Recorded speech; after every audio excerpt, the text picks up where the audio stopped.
आशीषों को अपना लेना। मुझे जीवन में सारी आत्मिक आशीषों को अपना लेने के लिए सुअवसर मिले। उदाहरण के लिए मेरे जीवन में 2 बार ऐसा लगा कि मृत्यु ने मुझे जकड़ लिया है। दोनों बार मैं ठहाके मारकर हँसने लगा। मैं यह नहीं कह रहा कि मुझे लगा कि मैं हँसूँ। जब परमेश्वर का आत्मा आपको हँसने के लिए प्रेरित करे तो उसे हम आत्मा में हँसना कहेंगे। परंतु मुझे आत्मा में हँसने की प्रेरणा नहीं मिली थी। मुझे सिर्फ इसलिए हँसी आ गई क्योंकि मैं जानता था कि परमेश्वर के वचन में मुझे क्या प्रतिज्ञा दी गई है और मैं यह भी जानता था कि शैतान झूठा है और वह मुझे भरमाने का प्रयत्न कर रहा है। उनमें से एक घटना तब घटी जब मैं पेसडीना में, जो कि अमेरिका के टेक्सास राज्य में है, सभा ले रहा था। एक संध्याकालीन सभा के बाद मैं सोने चला गया, लेकिन मध्य रात्रि को लगभग 1:30 बजे हृदय में अत्यधिक दर्द होने के कारण मैं उठ गया। मुझे ऐसा लगा कि जिस हृदय रोग से मैं अपने किशोरावस्था में पीड़ित था वह फिर से उठ गया है। जब मैं किशोरावस्था में बीमारी के कारण बिस्तर में लग गया था तब 5 अलग-अलग डॉक्टरों ने मुझसे कहा था कि मेरे लिए आरोग्य विज्ञान में कोई उपचार नहीं है और उन्होंने मुझे मरने के लिए छोड़ दिया था। उस रात को पेसडीना में जब मुझे हृदय में अत्यधिक दर्द हो रहा था तब शैतान ने मेरे मन में एक विचार डाला, डॉक्टरों और दवाओं से अब कोई फायदा नहीं होगा। अब डॉक्टर तुम्हारे लिए किसी भी तरह से कुछ भी नहीं कर सकते। यह बात वे तुमसे पहले ही कह चुके हैं। अब वह असाध्य हृदय रोग फिर से उभर आया है और अब तुम मरने वाले हो। तुम्हें मृत्यु का सामना करना पड़ेगा। अब की बार तुम चंगे होने वाले नहीं हो। मैंने अपनी रजाई में अपना सिर ढाक लिया और शैतान पर हंसने लगा। और मैं यह नहीं कहना चाहता कि मुझे हंसने की इच्छा हुई, परंतु मैं तो बस हंसने लगा क्योंकि परमेश्वर का वचन मुझसे कहता है कि चंगाई पर मेरा अधिकार है। प्रभु यीशु मसीह के कोड़े खाने के द्वारा मैं चंगा हो चुका हूँ और शैतान झूठा है। प्रिय मित्रों, जो हमारा है उसे हम विश्वास से अपना लेते हैं। साथ ही जब मैंने यह सुना तब मैं जानता था कि शैतान ही ये बातें मेरे मन में डाल रहा है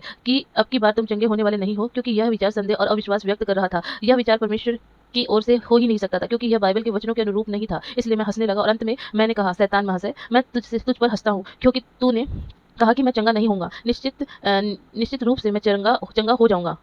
मैं चंगा होने की आशा भी नहीं करता। तू जानता है क्यों?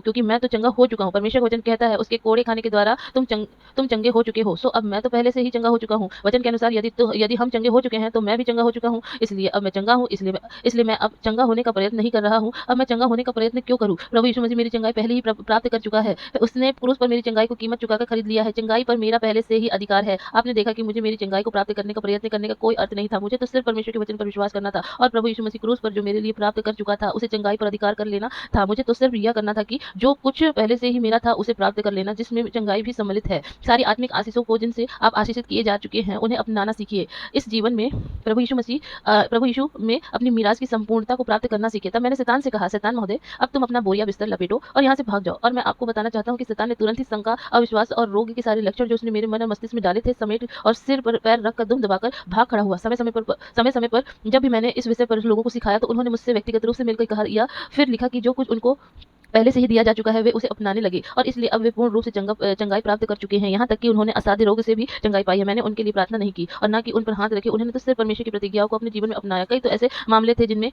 डॉक्टर अपनी अंतिम राय दे चुके थे और उनके अनुसार इन लोगों के लिए कोई भी इलाज शेष नहीं था। फिर भी जब उन्होंने परमेश्वर के वचन पर विश्वास किया और उसे अपना लिया और पूर्ण रूप से चंगाई प्राप्त व्यक्ति के जैसा व्यवहार आरंभ किया, तब वे चंगे और सशक्त हो गए। उनमें से कई लोग तो अपनी मृत्यु सैया से भी उठ खड़े हुए और वे आज भी भले चंगे हुए व जीवित हैं। उनके जीवन में ऐसा इसलिए संभव हो सका क्योंकि उन्होंने मसीह में अपने अधिकारों को समझकर व्यवहारिक रूप से उन्हें अपना लिया। परमेश्वर की छुटकारे की योजना जिसमें चंगाई भी सम्मिलित है वास्तव में बहुत सरल है। कई बार हम उसे कठिन समझ लेते हैं, परंतु परमेश्वर ने उसे कठिन नहीं बनाया है। कई बार जब लोग आत्मिक बातों को ठीक रीति से नहीं समझते तब वे उसे जटिल और कठिन बना देते हैं, परंतु परमेश्वर ऐसा नहीं है। परमेश्वर ने हमारे छुटकारे को इतना सरल बनाया है कि कोई भी इसे समझ सकता है। आमीन। मसीह में अपनी धार्मिकता को अपनाना। 2 कुरिन्थियों 5:1, जो पाप से अज्ञात था उसी को उसने हमारे लिए पाप ठहराया कि हम उसमें होकर परमेश्वर की धार्मिकता बन जाए। परमेश्वर के महान छुटकारे के कार्य में जो उसने मसीह में हमारे लिए किया, जिसमें सब कुछ सम्मिलित है। जब से परमेश्वर ने प्रभु यीशु मसीह को हमारे स्थान पर पाप ठहराया तब से उसने स्वर्गारोहण और सर्वशक्तिमान परमेश्वर पिता के दाहिने हाथ पर बैठ जाने तक यह सारे काम हमारे उस छुटकारे के कार्य में सम्मिलित है। इसलिए हमारे छुटकारे के एक भाग में यह सच्चाई भी सम्मिलित है कि हम प्रभु यीशु मसीह में परमेश्वर की धार्मिकता बनाए गए हैं। इसका अर्थ यह है कि हम परमेश्वर के सिंहासन के सामने हियाव के साथ जा सकते हैं और अपनी विनतियों को बिना डर या शर्म के उसके सामने रख सकते हैं और उनका उत्तर प्राप्त कर सकते हैं। हम अपने आप से धर्मी नहीं हैं, परंतु मसीह हमारी धार्मिकता बना। जब तक हम मसीह में बने रहते हैं तब तक परमेश्वर हमें धर्मी के रूप में देखता है। मुझे याद है कि एक बार मैं अमेरिका के उत्तरी प्रांत में सभा ले रहा था और वहाँ उस सभा में एक व्यक्ति था जो कि उस कलीसिया का सबसे अच्छा मसीही समझा जाता था। सभा के दौरान एक दिन मैं सिखा रहा था कि हम मसीह में परमेश्वर की धार्मिकता है। इस विशेष सत्र के बाद यह मसीही भाई मेरे पास आए और मुझसे कहा, भाई हेगन, अभी आपने जो कुछ सिखाया है वह मेरी समझ में नहीं आया। मैं जानता हूँ कि मैंने नया जन्म प्राप्त किया है और मैं पवित्र आत्मा से भर गया हूँ और मैं निश्चित रूप से यह भी जानता हूँ कि मैं धर्मी बनने का प्रयत्न करता हूँ। मैंने कहा, मैं आपसे एक प्रश्न पूछना चाहता हूँ, आप एक पुरुष हैं या स्त्री? उस भाई ने पूछा, आप ऐसा क्यों पूछ रहे हैं? और उत्तर दिया, मैं निस्संदेह एक पुरुष हूँ। मैंने पूछा, आप पुरुष कैसे बन गए? उन्होंने कहा, मेरा जन्म पुरुष के रूप में ही हुआ। मैंने कहा, ठीक इसी तरह से आप धर्मी हैं। आपका नया जन्म उसी तरह से हुआ। उसे यह बात समझ में आ गई। वह अत्यंत उत्साहित होकर नाचने कूदने लगा। वह वर्षों से धर्मी बने रहने के लिए भरसक प्रयत्न किया करता था, परंतु जब उसने इस बात को समझ लिया कि प्रभु यीशु मसीह उसकी धार्मिकता है और जब उसने नया जन्म प्राप्त किया, तब उसी समय वह मसीह में परमेश्वर की धार्मिकता बनाया जा चुका था। मुझे लगा कि उत्तेजना के कारण वह अभी भी स्वर्ग चला जाएगा। अभी स्वर्ग चला जाएगा। जब से इस भाई ने नया जन्म पाया, तब से प्रभु यीशु मसीह उसकी धार्मिकता था, परंतु यह भाई जिस धार्मिकता का वह अधिकारी था, उसके विषय में अनजान था। उसे उस दिन जैसे कि अपनी धार्मिकता धार्मिकता के अधिकार की बात समझ में आई, वह आनंद से उत्तेजित हो गया। आमीन।